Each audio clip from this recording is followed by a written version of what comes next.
Rohit, there are two, ironically, there are two debates going on around this suspension of Indus Water Treaty.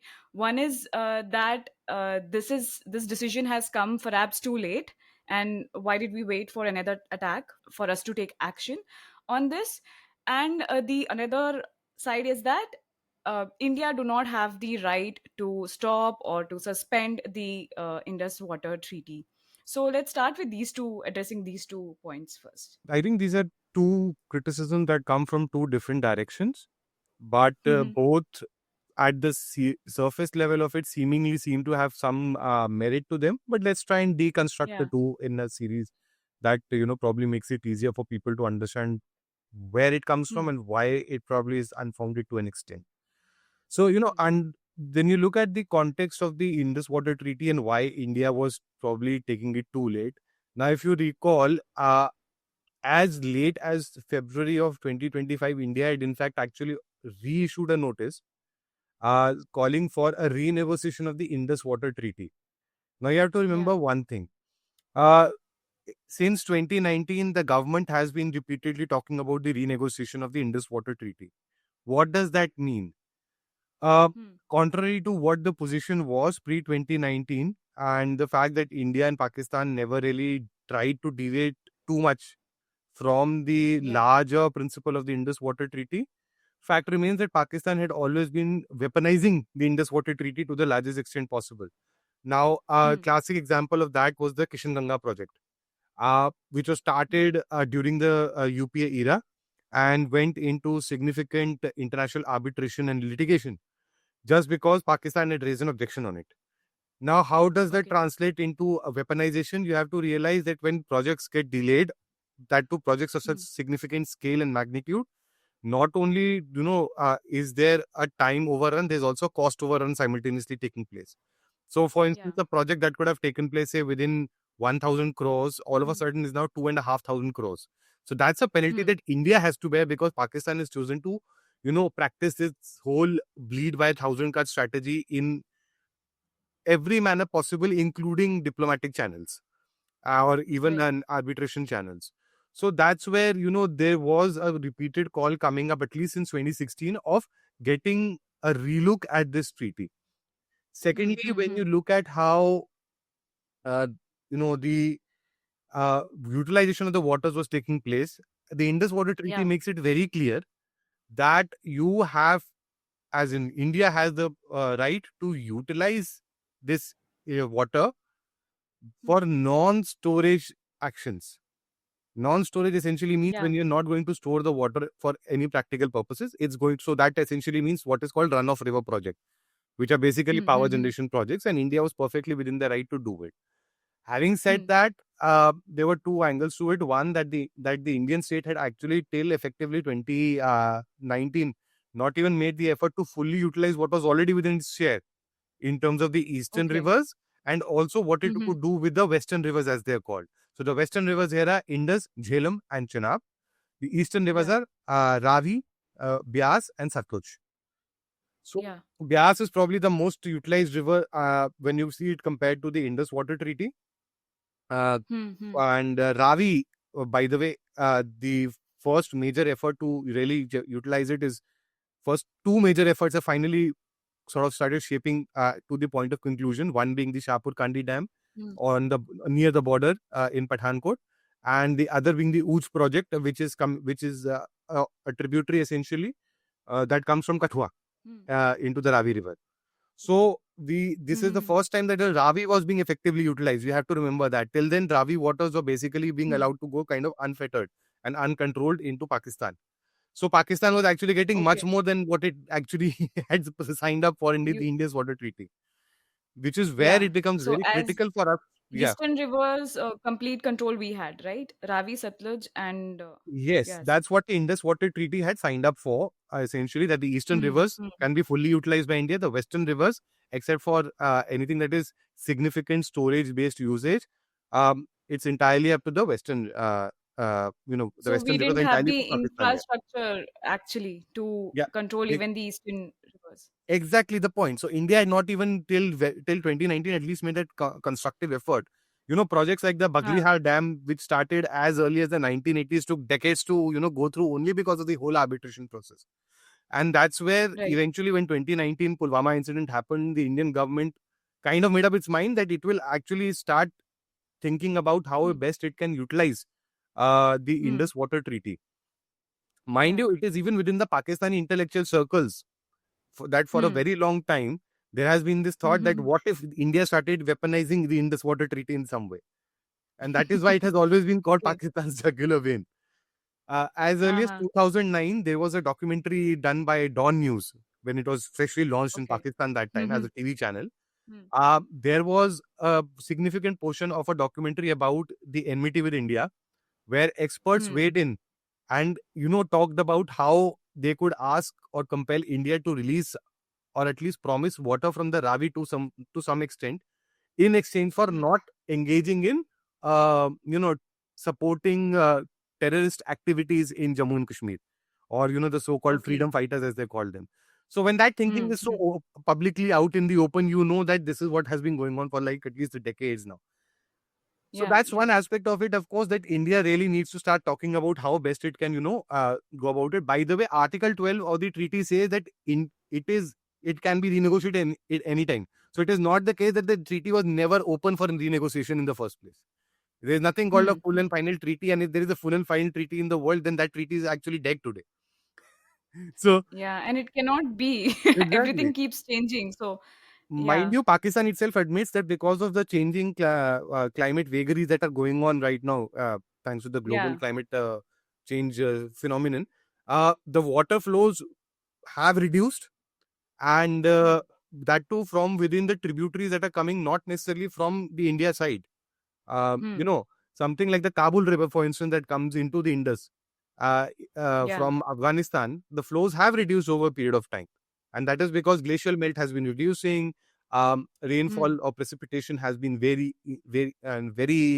vagrant in the past few decades.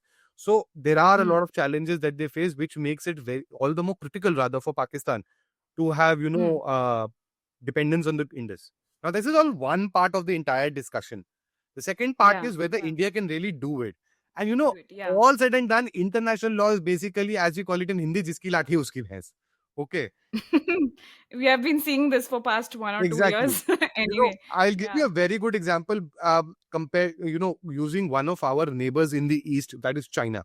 And everybody has Hmm. been saying that this is going to be, give an example for China, blah, blah, blah, blah, blah. Yeah. I will actually say that China doesn't give two hoots about any international agreement when it comes to Hmm. water sharing. Hmm. And the classic example of that is what has been going on with the Mekong River. Now, the Mekong River literally feeds Southeast Asia in a large way, especially countries like Mhm. Laos, Vietnam, Cambodia. The Chinese have never been party to the Mekong Commission. Uh, and, despite it being the lifeline of Southeast Asia, because the Mekong actually essentially originates from Southwest China, which is now the occupied, the portions of Tibet that have been broken away and made, part of the Hmm. Yunnan province. Secondly, Yeah. wherever it has actually come together in a commission that China created for itself, it has used that commission to weaponize it to their advantage by putting pressure. Vietnam is the Hmm. lowest tributary riparian of the Mekong River in terms of the benefit, and they are the ones who Yeah. complain the most. But because Laos and Cambodia are upstream and they are next door to China, and they have economic Hmm. coercion being used against them, they are the ones who always side with China when it comes to discussions or talks on the Mekong River. So please bear in mind that nobody will bother about so-called international law and its and abiding by it in any sense. Mhm. Even the Hmm. US will have a very different way of sharing water within itself between states versus how it will share with Mexico. So Right. it's all on paper and But practicality is very different. what about if Pakistan goes to World Bank or even in International Court of Justice, uh, and there if the case goes, what happens then? See, this is what Pakistan has been doing for the last like few decades now. And every time Hmm. the first condition is that you actually have to go for a neutral arbiter. Then you go to the World Hmm. Bank, and then if that doesn't work out, the principle, while it is silent, the treaty is silent on that. The principle is that the International Court of Arbitration steps in. That is the Hague.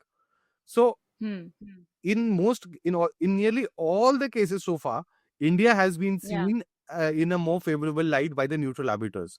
and even the World Bank. Okay. This is ironic that India has to do this because, a lot of the projects that came up under the Indus Water Treaty, especially between 1960 and 1969, that was essentially the period when General Ayub Khan was also the head. And that's when the Water Treaty was essentially signed. Uh, you know, Yeah. the India actually bore a percentage of the cost of the development of the projects in that happened subsequent to the Indus Water Treaty. So Okay. a lot of people today forget that India actually gave 15% of all the money that was spent in Pakistan at that time, mind you, for Yeah. building things like the Tarbala Dam, the Mangala Dam, and the whole host of canals that were built in Pakistan. And Right. this is the height of ungratefulness in Pakistan today that they don't understand that we are the Hmm. ones who actually paid for for your waters and for your Yeah. infrastructure to manage those waters. Funnily, or you know, ironically enough, Pakistan has not been able to manage any of those resources properly either. Hmm. Reduced water flows is as much a problem of their dam mismanagement and canal mismanagement as it is of Hmm. about India basically releasing it. Hmm. But those are things that are very convenient to forget when it comes to fighting the mortal enemy for them. So Right. keep that in mind. If I mean, we. you are forgetting that India had a major role to play. India went Hmm. out of its way to have this issue resolved and thought Yeah. that water being the key issue, let's try and see if that can be the foundation of a better relationship. And yet we have this situation Yes. now. What, more than 50 years down the line. Yeah. And the fact that India has been always patient is, we can see that all the countries are supporting, and majorly or on the India side. Uh, Coming to India now, government has, asked, ordered to expedite the five hydropower projects in Jammu and Kashmir. So considering this, in this water TT suspension and now these projects, which is estimated that we'll finish it in 3 to 5 years. Uh, First thing, can the game, the rules of this game can change in the middle of the project or something? Can it stop? And secondly, what are the pros and cons for India with this suspension? Or is it only pros that we're having? Okay, so let's start with what was happening with these projects that you're talking of. Please keep in mind, Hmm. almost, or rather, at least except for the eastern rivers, the western river projects, all of Hmm. them are run of the river projects to begin with, which we were anyway Yeah. allowed under the Indus Water Treaty. Okay, Hmm. Hmm. so Hmm. India, even if the treaty gets restored tomorrow, what can the best that Pakistan can actually try is to delay the project further. Most of them, Hmm. at least three of those projects, two that I can name, Ratle and Pakal Dul are definitely like with somewhat far ahead when it comes to the development. At least say 70 Okay. 75% complete.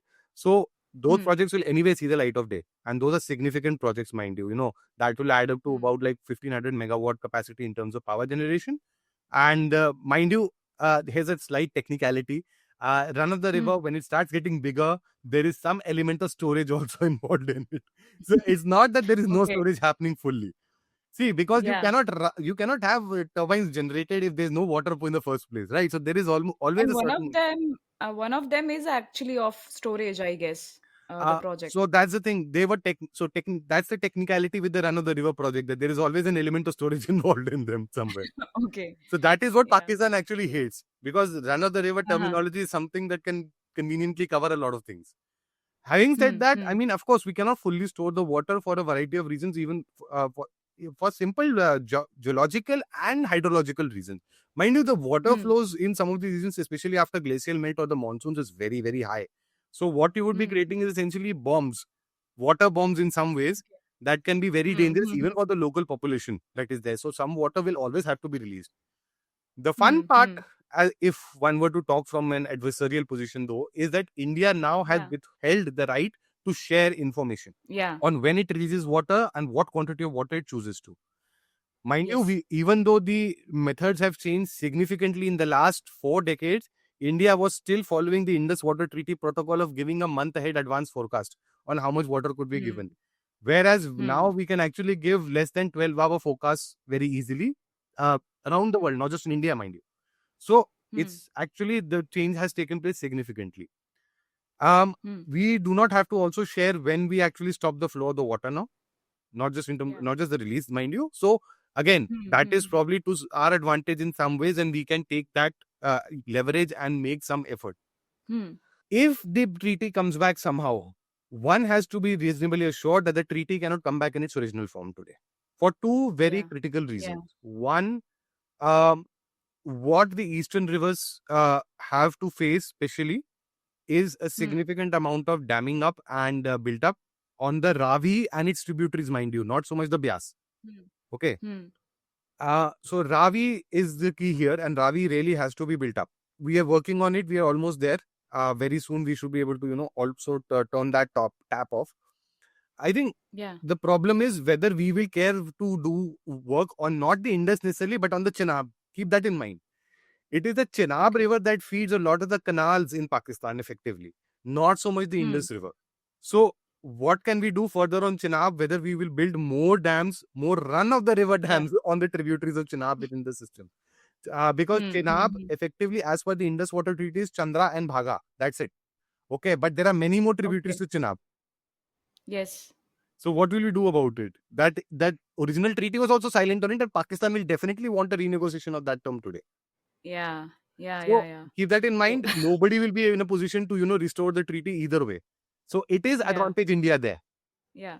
But like in terms of say this thing also, what are the pros for us once these projects are made or these suspension? How India is benefiting, or and is there any cons also? See, from a pro perspective, definitely we have a lot of pros. For the Western Hmm. rivers, of course, the power generation aspect is something that really helps us. See, we are talking about clean generation for India because we have expressed an ambition to be net zero by 2070.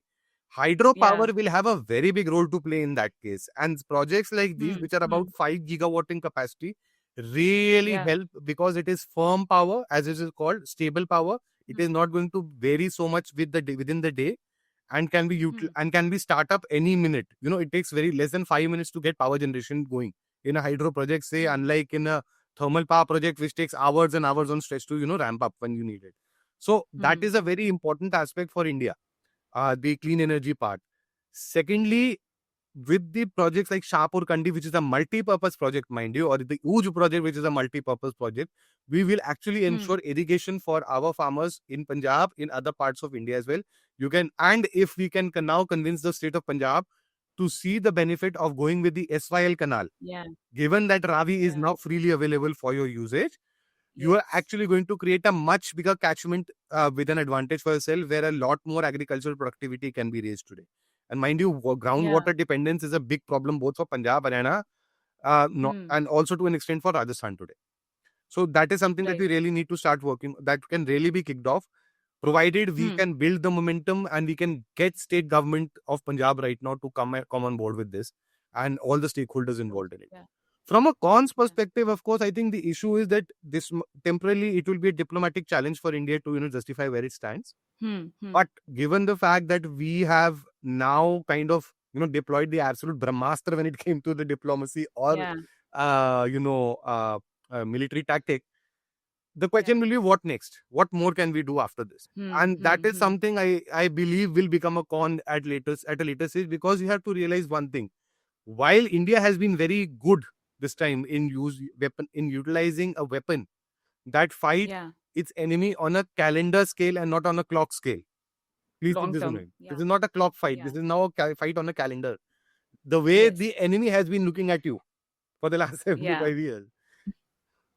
What more can be done is something we have actually got no answer for right now. Right now. Yeah. Okay. Yeah. The best that can happen is you can bring Pakistan on the table, have a renegotiation, probably get them to, get their act together for a period of 30 to 40 years. But after 40 years, what? I don't think we are ready for that Hmm. discussion yet. We don't have answers to it. Yeah. Yeah. Yeah, and I think clearly Pakistan also did not expect this move because the way they were, out and about saying things, and then completely next day, the waqt badal gaye, jazbaat badal gaye happened. Exactly. You have to Yeah, realize one so thing, by the let's. way. It is in the nuclear Hmm, doctrine that if the Indus Water Treaty is suspended or if the hmm, Karachi port is bombed somehow, the yeah, nuclear weapon will be unleashed. We have called hmm, that bluff out yet again.